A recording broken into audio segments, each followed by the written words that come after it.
अगला टाइप, अब आपके सामने अगला टाइप आ गया।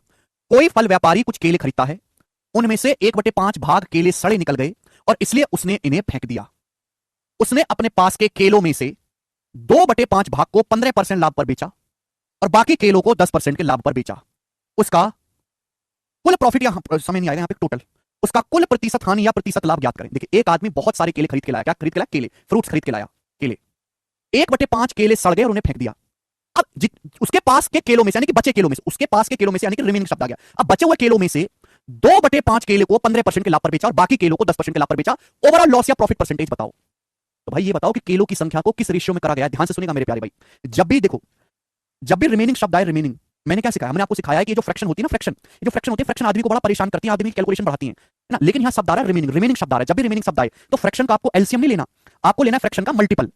फ्रैक्शन का मल्टीपल, आप टोटल केलों को मान लो, इनका मल्टीपल यहां बटे 5 है, फिर रिमेनिंग का भी बटे 5 करना है, बटे 5 भाग करना है, फिर बचे केलों का भी बटे 5 करना है। तो 5 गुणा 5, 5 और 5 दोनों से कटने वाला नंबर 25, यानी कि मैंने टोटल केलों की संख्या मैंने मान ली 25।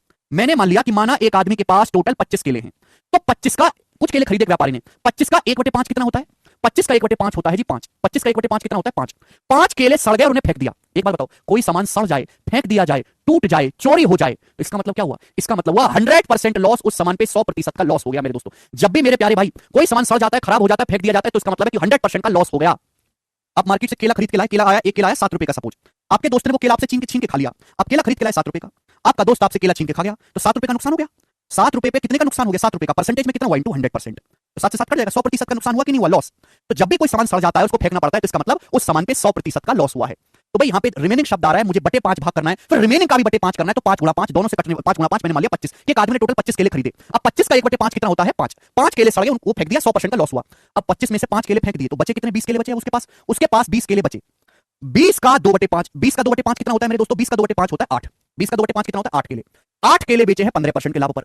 8 केलों को 15% के लाभ पर बेचा है 8 केलों को। कितने लाभ पर? 15% के लाभ पर। अब बचे केले कितने हैं बताओ? बचे केलों को 10% के लाभ पर बेचा। 25 में से 5 और 8 13 केले बिक गए, बचे हैं 12 केले। 12 केले बचे हैं। टोटल 25 आना चाहिए जोड़ के, 5 8 13 12 25, 25 केले हो गए टोटल। मैंने टोटल को 25 माना था। इन बचे हुए 12 केलों को बेचा गया है 10% के लाभ पर। कितने लाभ पर? 10% के प्रॉफिट पर।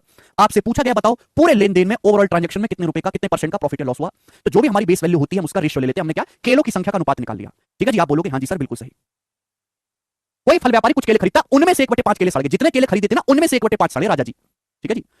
प्री के पेपर का पूछा सवाल है। हाँ जी, उत्कर्ष करके बताओ। ओवरऑल डाटा बहुत आसान है। मैंने आपको सिखाया कि अगर डाटा बहुत आसान है तो हम वेटेड एवरेज से ही कर लेते हैं, परसेंटेज में खूब पढ़ाया है। अब बताओ कितने रुपए का? या 5 रुपए का 100% लॉस हुआ 500%, 5 रुपए का 100% लॉस हुआ 500%। ये लिखने की जरूरत नहीं, आपको समझाने के लिए लिख रहा हूं। या 8 रुपए का 15% प्रॉफिट हुआ, 8 रुपए का 15% 120। या 12 रुपए का 10% प्रॉफिट हुआ, 12 2 120। 120 आप बोलोगे हाँ सर। टोटल कितना हुआ? -500, 120 प्लस 120 240, -500 प्लस 240 आ गया, माइनस का 260%। यानी कि -260% का आपको लॉस हुआ है मेरे दोस्तों। कितने रुपए के सामान पर? 5 8 13 12 25 के सामान पर बटे 25।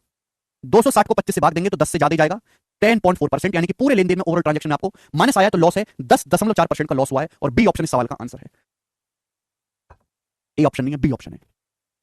ऐसे सवाल आएंगे तो हम इस तरीके से करेंगे। डाटा बहुत आसान है तो हम वेटेड एवरेज लगा लेते हैं, डाटा मुश्किल है तो हम डेविएशन करते हैं। मुझे लगता है कि आपकी बात अच्छी तरीके से समझ में आई है। आगे चलेंगे।